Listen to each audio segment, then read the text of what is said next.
Hello friends, आप Mukesh Goyal. I hope कि आप बहुत अच्छे हैं। और फ्रेंड्स, आज हम जो बात करेंगे वो रिसर्च एप्टीट्यूड के बारे में बात करेंगे, शोध अभिवृत्ति के बारे में बात करेंगे। ठीक है, तो ये जो लेक्चर है रिसर्च एप्टीट्यूड का, ये बहुत ही ज़्यादा इम्पोर्टेंट है। इम्पोर्टेंट क्यों है, इसके पीछे का कारण ये है कि इसमें वो सारी बातें जो बहुत ही बेसिक बातें होती है, लेकिन हम कंप्लीट रिसर्च पढ़ लेते हैं फिर भी हमारे में डाउट रहता है। तो सबसे पहले इसके एक बेस को पकड़ते हैं, क्योंकि जब तक आपको कोई चीज़ का कंसेप्ट समझ में नहीं आएगा, जब तक आपको बेसिक चीज़ें समझ में नहीं आएगी, तब तक हम एडवांस चीज़ों पे नहीं जा सकते। और किसी भी चीज़ को समझने से पहले आपको मैं हर बार कहता हूँ कि उसके फंडामेंटल, उसकी मौलिकता को समझना बहुत जरूरी है कि वास्तव में वो कहना क्या चाहता है, ये बात क्या है। उसके बाद हम आगे धीरे धीरे बढ़ते हैं, तब कनेक्टिविटी होती है टॉपिक्स के बीच, कंसेप्ट के बीच, और तब हम सही से डिसीजन ले पाते हैं कि इसका क्वेश्चन का आंसर क्या होगा। कई बार आप लोग बोलते हैं ना कि सर हम थ्योरी तो पढ़ लेते हैं लेकिन सही से क्वेश्चन प्रैक्टिस नहीं हो पाती हमारी, या यूं कहो कि क्वेश्चन में वो अटेम्प्ट नहीं होता। आप पढ़ाते हो, समझ में आ जाता है, लेकिन कई बार वो क्वेश्चन में अटेम्प्ट नहीं हो पाता। इसके पीछे रीजन ये है कि आपने हर कंसेप्ट को मजबूती से नहीं समझा, आपने बड़ी बड़ी बातें हैं वो सरफेस पे सुन ली है और आप उसके फंडामेंटल को नहीं पकड़ पाते हैं, जो मेरे को लगता है। तो हमें हर एक बेसिक बात को समझते हुए आगे बढ़ना है और बहुत रिलैक्स होकर चीजों को सोचना समझना है कि ये टॉपिक कहना क्या चाहता है। ठीक है, तो ऑल द वेरी बेस्ट, आराम से सुनना है। अगर इसके बारे में बात करें, ये क्या है, हिंदी में इसको हम बोलते हैं शोध या अनुसंधान और अभिवृत्ति। तो ये दो शब्द है, पहले इन शब्दों को ही हमें समझना है। एक शब्द है रिसर्च, है ना, और एक शब्द है एप्टीट्यूड। तो पहले हम एप्टीट्यूड शब्द के बारे में बात करें। देखो, दो चीजें आप सुनते होंगे, एक शब्द बोलता है कि एटीट्यूड, है ना, और एक होता है एप्टीट्यूड। एटीट्यूड किसी का क्या होता है कि दृष्टिकोण या नजरिए की बात होती है, और एप्टीट्यूड जो शब्द है वो किसी की एक तरह से एबिलिटी की बात करता है, किसी की क्षमता की बात करता है। ठीक है ना, एबिलिटी की बात करता है यानी कि क्षमता की बात करता है। तो बेसिकली अगर आप इस पेपर वन में नाम देखोगे पेपर वन का, तो भी शब्द क्या यूज हुआ है, टीचिंग रिसर्च एप्टीट्यूड की बात कर रहा है। यानी कि आप में टीचिंग का एप्टीट्यूड यानी कि एबिलिटी है या नहीं, रिसर्च की है या नहीं। आप पूरी यूनिट्स में जाके देखोगे research aptitude, teaching aptitude, mathematical reasoning and aptitude, यानी कि वो एबिलिटी की बात करता है। तो एप्टीट्यूड शब्द किस लिए जोड़ा गया है, क्षमता के लिए जोड़ा गया है, एबिलिटी के लिए जोड़ा गया है। और ये शब्द है रिसर्च। अगर इसको हम देखें, रिसर्च शब्द क्या है, बेसिकली इसको समझना है, क्योंकि बहुत सारे स्टूडेंट है रिसर्च को मैच कर देंगे डिस्कवरी के साथ, रिसर्च को इन्वेंशन के साथ, रिसर्च को इनोवेशन के साथ। नहीं, ये एक डिफरेंट टर्म है। रिसर्च के बारे में हम जानते हैं, चलो ठीक है। इससे पहले कि रिसर्च वगैरह के बारे में बात करें या बैच के बारे में हम लास्ट में बात करते हैं। फ्रेंड्स, ये हमारे बैच चल रहे हैं, आपको पता है, लाइव प्लस रिकॉर्डेड सेशन कैसे ज्वाइन कर सकते हैं, ये मैं इस लेक्चर के लास्ट में आपसे बात करूंगा। ठीक है, तो ऑल द वेरी बेस्ट। तो सबसे पहले हम बात करते हैं रिसर्च के बारे में। तो यहां देखो, ये दो शब्द है, री और सर्च, दो शब्द है ना। तो इसको अगर हम तोड़ें तो री प्लस सर्च हो गया, है ना, री प्लस सर्च। और री का मतलब क्या होता है, जैसे हमें कई बार कहते हैं ना री का एग्जाम देना है, री का, तो री क्या होता है, बार बार, है ना। री आती थी ना जब, आई है क्या आपको कभी, अरे सर हम इंटेलिजेंट है, चलो बहुत बढ़िया बात। री को आना बुरी बात थोड़ी है, कई बार आ जाती है, तबीयत वगैरह खराब होगी, वापस से पेपर देना पड़ता है। री, री मतलब हो गया अगेन एंड अगेन, ठीक है ना, अगेन एंड अगेन। री का मतलब हो गया अगेन एंड अगेन। और कोई चीज को सर्च करना यानी कि उस चीज को फाइंड आउट करना, किसी चीज को सर्च करना यानी कि फाइंड आउट करना, ये इसका सही या शाब्दिक अर्थ है। यानी कि अगेन एंड अगेन किसी चीज को फाइंड आउट करना। Again and again find out करने का मतलब क्या, देखो मैं नाम क्या के डॉक्टर लगाता हूं क्योंकि मैंने पीएचडी की है। कई कई तरह के डॉक्टर होते हैं, आपको पता है, जो एमबीबीएस कर लेते हैं वो भी डॉक्टर होते हैं, जो वेटरनरी साइंस में जाते हैं, जो जानवरों का करते हैं वो भी डॉक्टर होते हैं, और पीएचडी वाले भी डॉक्टर होते हैं। तो मैं पीएचडी वाला, पीएचडी किया हुआ है, ठीक है। तो डॉक्टर, तो ये देखिए, मैंने पीएचडी की यानी कि मैंने रिसर्च किया, तो मैंने थर्मल पावर प्लांट पे रिसर्च किया कि थर्मल पावर प्लांट पे, अब समझना इसको, again and again find out की बात क्यों करते हैं, रिसर्च क्यों बोलते हैं। थर्मल पावर प्लांट पे मैंने रिसर्च किया कि इस थर्मल पावर प्लांट की वजह से क्या क्या इंपैक्ट आते हैं इन्वायरमेंट पे। जैसे मान लेते हैं एयर पे क्या इंपैक्ट आया, सोइल पे क्या इंपैक्ट आया, ठीक है ना, और वाटर पे, बॉडी आसपास है उस पर क्या इंपैक्ट आया, सोशियो इकोनॉमिक क्या इंपैक्ट आया, इस तरह की बातें हमें करनी है। तो मैंने इस पे रिसर्च शुरू किया। रिसर्च बोल रहा हूं इस पे। कारण क्या होता है, जैसे मैंने कुछ बातें यहां बता के छोड़ दी, मैंने कहा कि सोइल पे ये चीज हो रही है ना, वाटर पे ये चीज हो रही है, यानी कि वाटर पे ये इंपैक्ट आ रहे हैं, सोइल पे ये आ रहे हैं।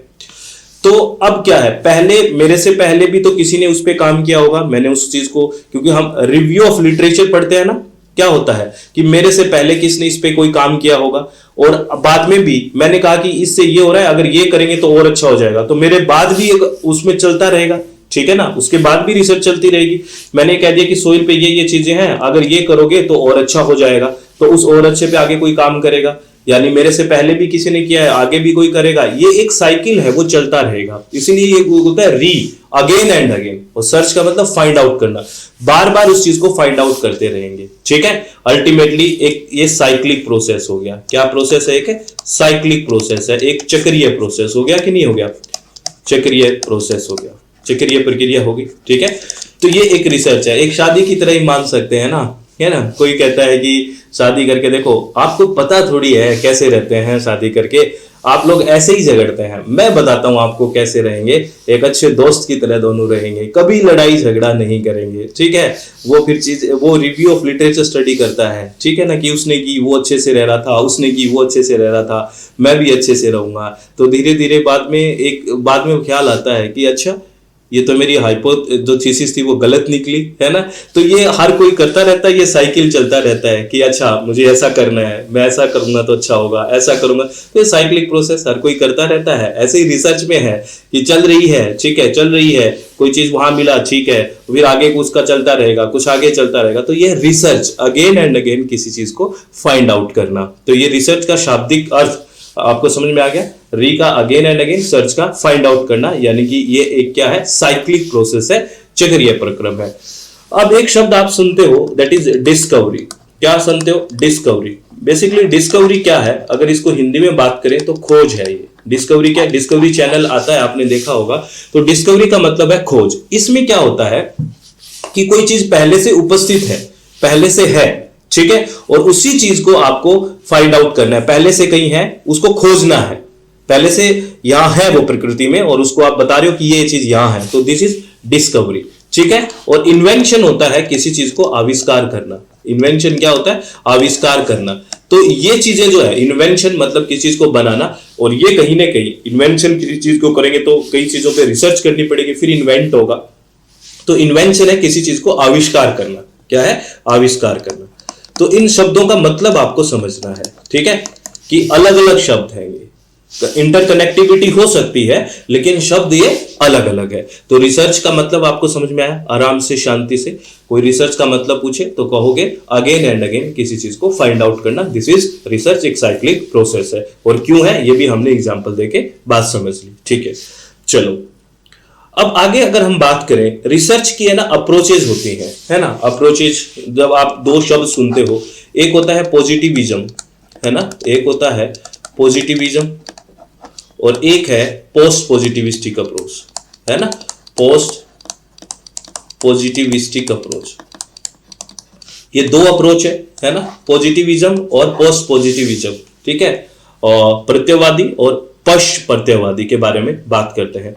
पॉजिटिविज्म और पोस्ट पॉजिटिविज्म को आप एक चीज से भी याद रख सकते हैं, आपने क्वालिटेटिव और क्वांटिटेटिव के बारे में सुना होगा, गुणात्मक और मात्रात्मक के बारे में। आपसे डायरेक्ट भी नेट में ये क्वेश्चन पूछ लेते हैं कि पॉजिटिविज्म क्वालिटेटिव है या क्वांटिटेटिव, या पोस्ट पॉजिटिविज्म क्वालिटेटिव है या क्वांटिटेटिव। तो मैं आपको बता दूं, जो पॉजिटिविज्म अप्रोच है, जो पॉजिटिविज्म अप्रोच है वो बेसिकली क्या है, वो है क्वांटिटेटिव। क्या है? क्वांटिटेटिव।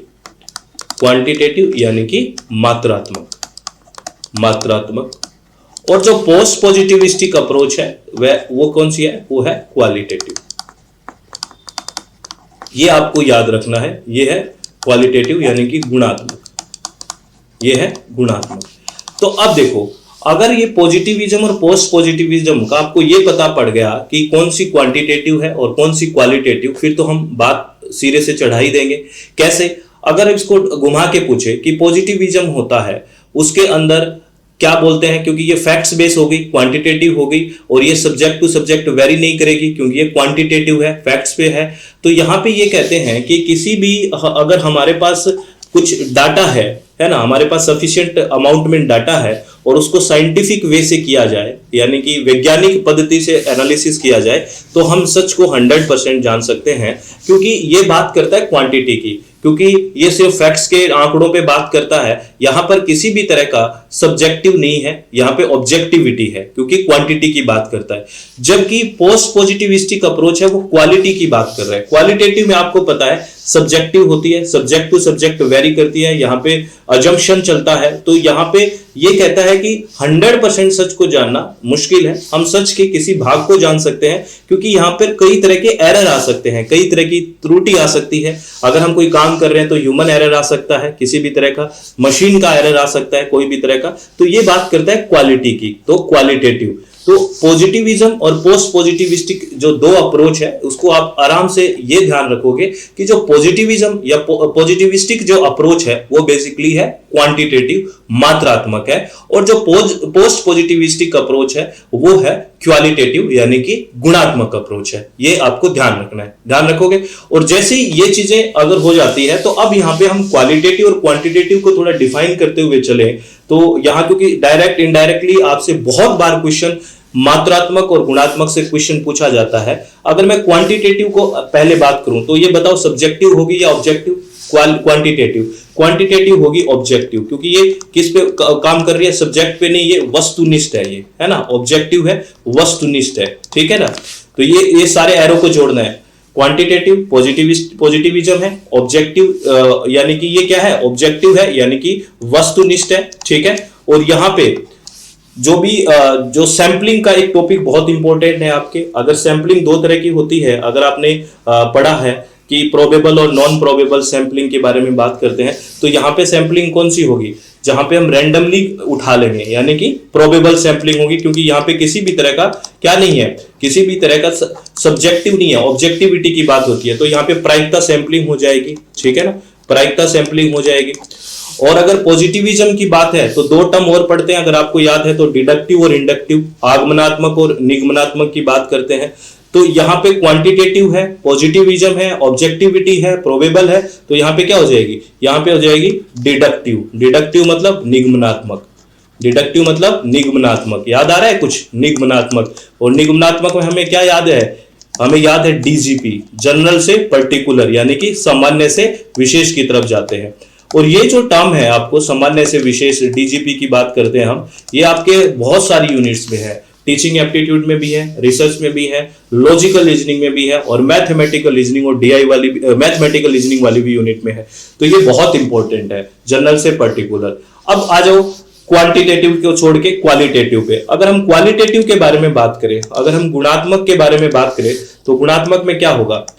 ये पोस्ट पॉजिटिविस्टिक अप्रोच हो गई, यहां पे सब्जेक्टिव हो गया, है ना, यहां पे क्या हो गया? सब्जेक्टिव हो गया, यानी कि व्यक्तिपरक हो गया यहां पे। क्योंकि अब एक बात बचो, बस बेसिक सी बात मैं आपको बता रहा हूं। अगर आपको कोई पूछे कि मुकेश कैसा है, ठीक है, तो आप क्या कहोगे? अच्छा, बुरा, कुछ भी तो कहोगे, या यूं तो नहीं कहोगे कि आधा किलो अच्छा है, 2 किलो बुरा है। यानी कि यहाँ पे वर्ड्स में आप कुछ चीजों को डिफाइन करोगे, शब्दों में डिफाइन करोगे, किसी भी क्वालिटी को नंबर्स में नहीं करोगे। तो यहाँ पे क्या होंगे? वर्ड्स होंगे। क्या होंगे? वर्ड्स, यानी कि शब्दों में करोगे ना कि भी ये ऐसा है, ये ऐसा, किसी की क्वालिटी को डिफाइन करना है तो शब्दों में करोगे। जबकि अगर क्वांटिटेटिव की बात करें, अगर हम मात्रात्मक की बात करें, तो यहाँ क्या होगा? नंबर्स होंगे। क्या होंगे? नंबर्स, संख्या में, ठीक है। जैसे एक रैंक है, उसमें कितनी बुक्स रखी हुई है, नंबर, संख्या में बता दोगे ना, है ना। एक क्लास में कितने स्टूडेंट्स हैं, तो ये संख्या में हो गई आपकी बात, समझ रहे हो, नंबर्स में। तो वो तो होगी क्वांटिटी, मात्रा, क्योंकि खुद ही नाम ही बोल रहा है क्वांटिटी है, मात्रा है, तो नंबर्स में होगी। और क्वालिटी है तो क्या होगी? वर्ड्स, यानी कि शब्दों में होगी। और इसमें जो सैंपलिंग होगी, क्योंकि क्वालिटी की बात होगी तो सैंपलिंग होगी नॉन प्रोबेबल। कौन सी होगी? नॉन प्रोबेबल सैंपलिंग होगी, नॉन प्रोबेबल सैंपलिंग होगी, गैर प्रायिकता वाली, गैर प्रायिकता। ये सैंपलिंग का टॉपिक बहुत ही ज्यादा इंपॉर्टेंट है फ्रेंड्स, बहुत ज्यादा इंपॉर्टेंट है। प्रोबेबल और नॉन प्रोबेबल के बारे में हम बात करते हैं ना। प्रोबेबल में क्या होता है? जो प्रायिकता वाले में every sample have the equal chance of selection, यानी कि हर एक सैंपल का बराबर का चांस है सिलेक्ट होने का, इक्वल चांस है। जबकि नॉन प्रोबेबल में क्या होता है? Every sample don't have the equal chance, वहां पे हर एक सैंपल का इक्वल चांस नहीं होता, वहां पे कई तरह की चीजें आ सकती है, जैसे हमारा सुविधा के अनुसार हम बात करते हैं, है ना, हमारे जजमेंट के अकॉर्डिंग हम बात करते हैं, यानी कि वहां पे सब्जेक्टिविटी की यानी कि क्वालिटी की बात आ जाती है, तो क्वालिटेटिव हो गया, तो नॉन प्रोबेबल हो गया। उसके बाद अगर हम बात करें डिडक्टिव और इंडक्टिव में, तो यहाँ कौन सा हो जाएगा, इंडक्टिव हो जाएगा। याद रखना ये बहुत इंपॉर्टेंट बातें हैं, इंडक्टिव हो जाएगा। यहां से हर बार एक न एक क्वेश्चन बनता ही है।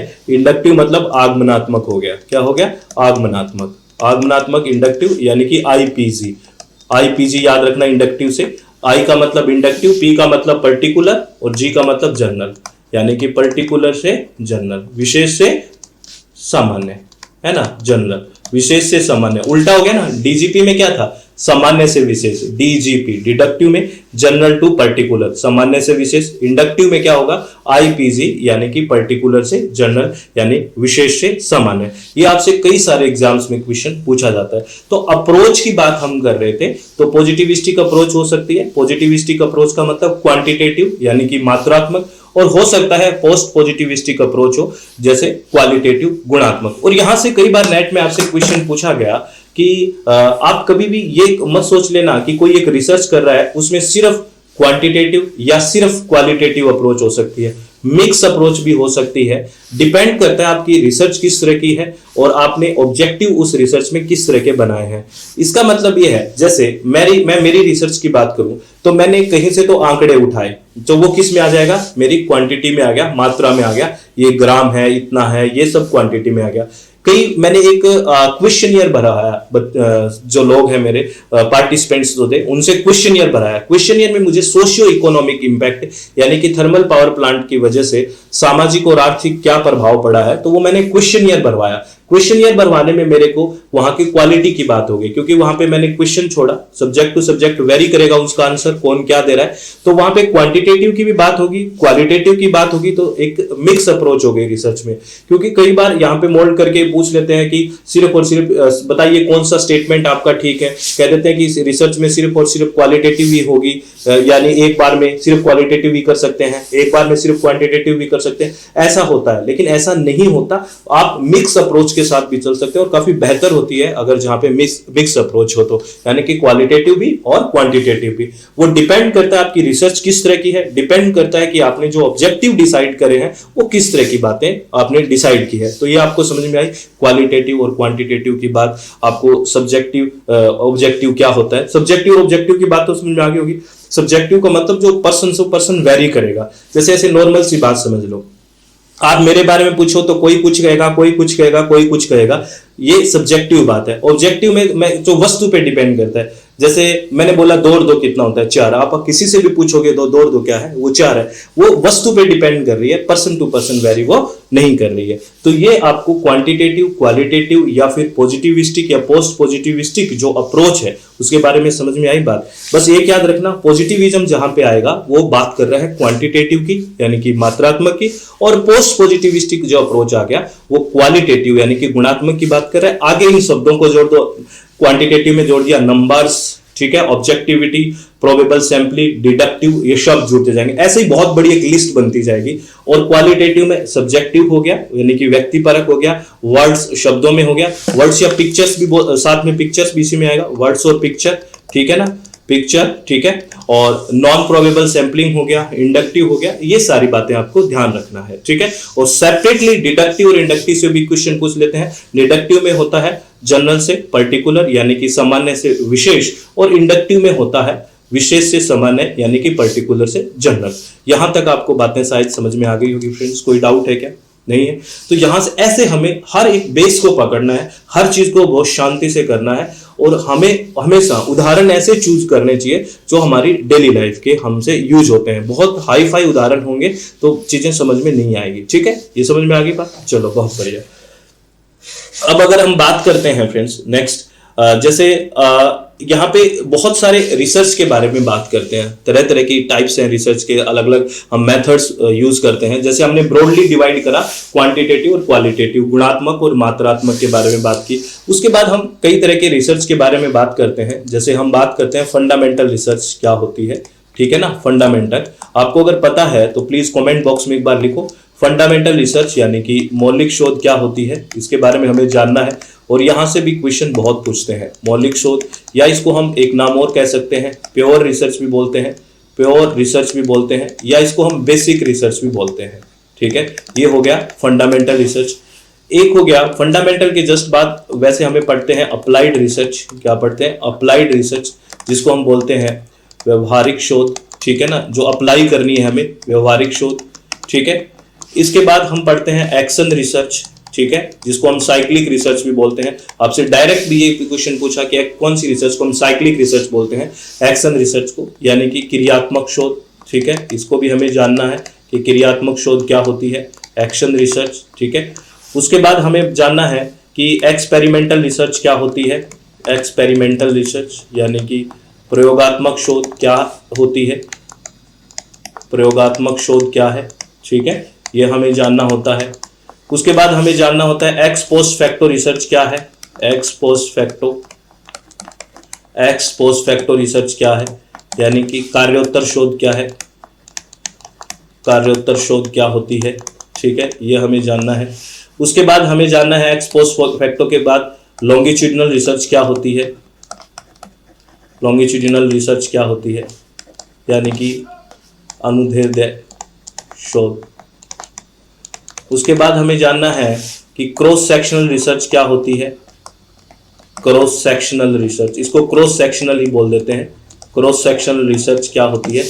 फंडामेंटल रिसर्च, अप्लाइड रिसर्च यानी कि मौलिक शोध, व्यवहारिक शोध, एक्शन रिसर्च क्रियात्मक शोध, एक्सपेरिमेंटल रिसर्च प्रयोगात्मक शोध, एक्स पोस्ट फैक्टो रिसर्च कार्योत्तर शोध, लॉन्गिट्यूडिनल रिसर्च यानी कि अनुदैर्ध्य शोध, क्रॉस सेक्शनल रिसर्च। उसके बाद हमें जानना है कौन कौन सी रिसर्च के बारे में। अब आप अगर सिलेबस में जाओगे तो इनके नाम आपको देखने को नहीं मिलेंगे, उन्होंने ब्रॉडली लिख दिया है क्वालिटेटिव और क्वांटिटेटिव।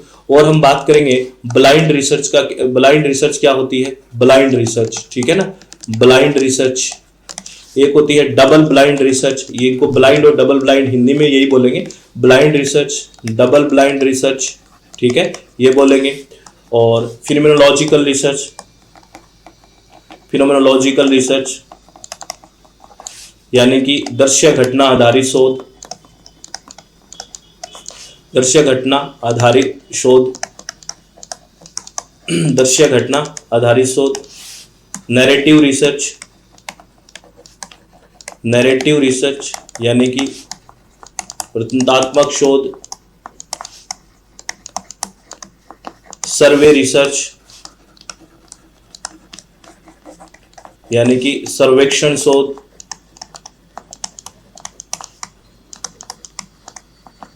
Case study.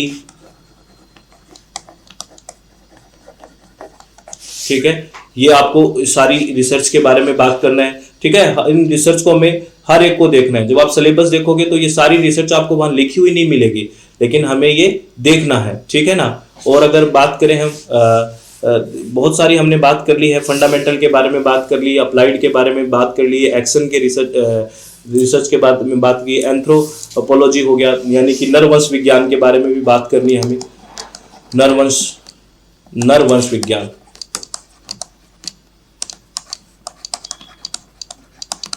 एंथ्रो के बारे में। ठीक है, तो ये बहुत टाइप की जो रिसर्च है ना, अलग अलग तरीके हैं। ब्रॉडली मैं आपको बताऊंगा, आपके सिलेबस में जाओगे तो क्वालिटेटिव और क्वालिटेटिव, गुणात्मक और मात्रात्मक बात कर दी। ठीक है, और लेकिन हमें फिर आगे देखना है कि ये कौन कौन सी रिसर्च है जहां पे ये आ सकता है।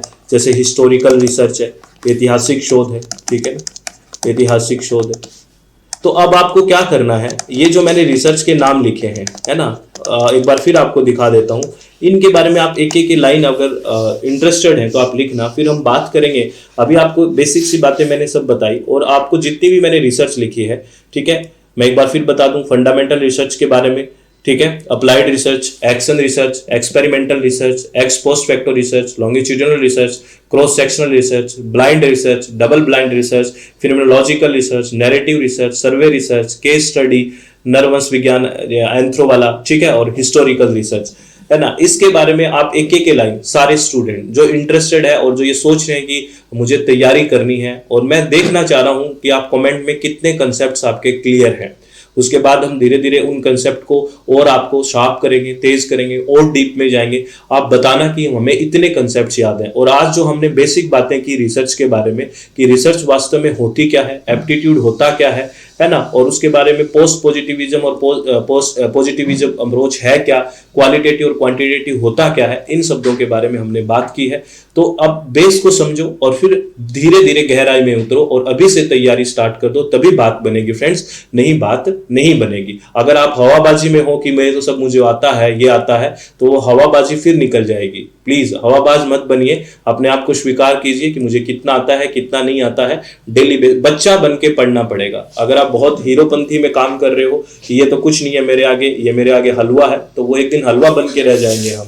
तो चीजों को समझिए, ध्यान से कीजिए, तभी बात बनेगी, नहीं चीजें नहीं बनेगी। ओवर कॉन्फिडेंस बहुत खतरनाक चीज है और डिप्रेशन भी बहुत खतरनाक चीज है। आपको मैनेज वे में काम करना पड़ेगा, तभी बात बनेगी, नहीं तो बात नहीं बनेगी। मैं पहले दिन से कह रहा हूं, और आप फालतू के चक्करों में ना पड़े, ये चेंज होगा, वो चेंज होगा, ये हो जाएगा, वो हो जाएगा। जो आपके पास है उसी को बहुत ही गहराई से, बहुत शांति से करिए, बात बन जाएगी, नहीं तो दिक्कत हो जाएगी। ठीक है, तो मैं आपको अब मैं बैच के बारे में इंफॉर्मेशन दे देता हूं फ्रेंड्स। अपना पेपर 1 के लाइव बैचेस स्टार्ट हो चुके हैं फ्रेंड्स, जून 2024 के लिए। अगर आप विलिंग है तो आप ज्वाइन कर सकते हैं। ज्वाइन कैसे करना है, आपको डिस्क्रिप्शन बॉक्स में लिंक भी मिल जाएंगे। मैं आपको बता दूं, अपनी वेबसाइट है www.swmg.in और मोबाइल एप्लीकेशन है जिसका नाम है SWMG। इसमें हम कंप्लीट पेपर 1 पढ़ते हैं, 10 की 10 यूनिट हिंदी और इंग्लिश माध्यम दोनों में पढ़ते हैं। PYQs के साथ, MCQs के साथ थ्योरी को बहुत गहराई से समझेंगे। इसमें डेली लाइव सेशन होंगे, कोई स्टूडेंट लाइव नहीं देख पाता तो रिकॉर्डेड भी रहेगा, और हिंदी और इंग्लिश दोनों माध्यम में रहेंगे। PDF फाइल्स को आप डाउनलोड कर सकते हैं, प्रिंट निकलवा सकते हैं, ये सारी फैसिलिटीज रहेगी। और पेपर 2 यहाँ पे एजुकेशन है, अगर आप विलिंग है तो आप ज्वाइन कर सकते हैं। और एक पेपर 2 यहाँ पे इन्वायरमेंटल साइंस है, अगर आप विलिंग है तो आप ज्वाइन कर सकते हैं। अभी मैं आपको बता दूं, 27 जनवरी तक आप ज्वाइन करते हो फ्रेंड्स। अगर 27 जनवरी तक ज्वाइन करते हो तो 24% ऑफ चल रहा है, और कॉम्बो पैकेज पे 34% ऑफ चल रहा है। ठीक है ना, कॉम्बो पैकेज का मतलब आप इन्वायरमेंट साइंस और पेपर 1 दोनों ज्वाइन करते हो, और या फिर एजुकेशन और पेपर 1 दोनों ज्वाइन करते हो, तो ये क्या है, कॉम्बो पैकेज है। ये कॉम्बो पैकेज पे 34% ऑफ चल रहा है। ठीक है, तो कहाँ वेबसाइट यही है अपनी www.swmg.in और मोबाइल ऐप है SWMG। ठीक है, और इसका जो लिंक है वो आपको डिस्क्रिप्शन बॉक्स में भी मिल जाएगा। ठीक, तो आराम से तैयारी कीजिए, किसी भी तरह की टेंशन ना ले, अपने चित्त को शांत रखना है, खुश रहें और चीज़ों को समझ के करें, किसी भी चीज़ को रटने की कोशिश ना करें फ्रेंड्स। बार बार कहता हूँ, अभी समय है, समय से जाग जाइए, उधर इधर की बातों पे ध्यान ना देके अपने आप के काम पे ध्यान दें और कॉन्सेंट्रेट रहे। सब बहुत बढ़िया है और सब बहुत अच्छा होगा। ऑल द वेरी बेस्ट, बहुत बहुत धन्यवाद, thank you, thanks a lot friends.